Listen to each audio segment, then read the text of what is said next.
Hello friends, আমি জেসমিনা চলে এসেছি আরও একটা মাছের রেসিপি নিয়ে।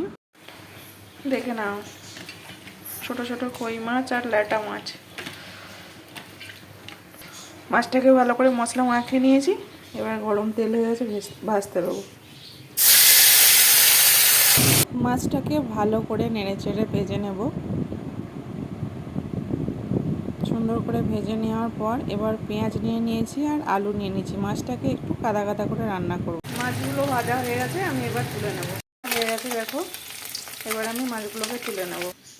এবার এই মাছ ভাজার তেলেই দিয়ে দেবো হচ্ছে পেঁয়াজ। পেঁয়াজটাকে দিয়ে ভালো করে নেড়ে নেড়ে লাল লাল করে ভেজে নেব। পেঁয়াজটা লাল লাল হয়ে গেছে, এবার আমি দিয়ে দেবো আদা রসুনের পেস্ট। আর একটু দিচ্ছি। এবার এটাকে দিয়ে ভালো করে নেড়ে চেড়ে কষে নেব। এবার মশলাগুলোকে একে একে অ্যাড করে নেব। হলুদ, অল্প করে, আমরা লঙ্কা বেশি খাই না যেহেতু অল্প সামান্য লঙ্কা গুঁড়ো সামান্য ধরে দেবো। আর দিয়ে দেবো হচ্ছে সামান্য জিরে গুঁড়ো।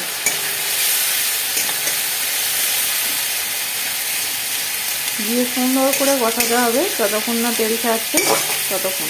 কথায় কথায় নুনটা দিতেই ভুলে গেছি, নুনটা দিয়ে দিলাম।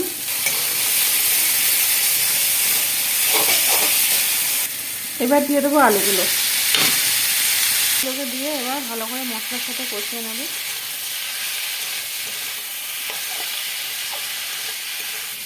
দেখো, আলুটাকে সুন্দর করে মশলার সাথে কষিয়ে নিয়েছি।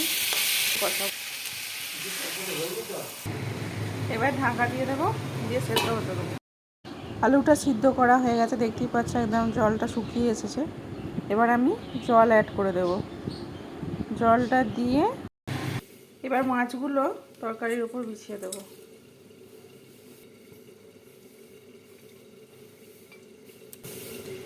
ফুটে উঠবে, একটু মাখা মাখা হয়ে যাবে, তারপরে বন্ধ করে দেবো। আলু দিয়ে মাছের চচ্চড়িটা পুরো রেডি, দেখতেই পাচ্ছ। রেসিপিটি কেমন লাগলে জানাতে ভুলবেন না, আর লাইক কমেন্ট শেয়ার করে পাশে থাকবেন। টাটা।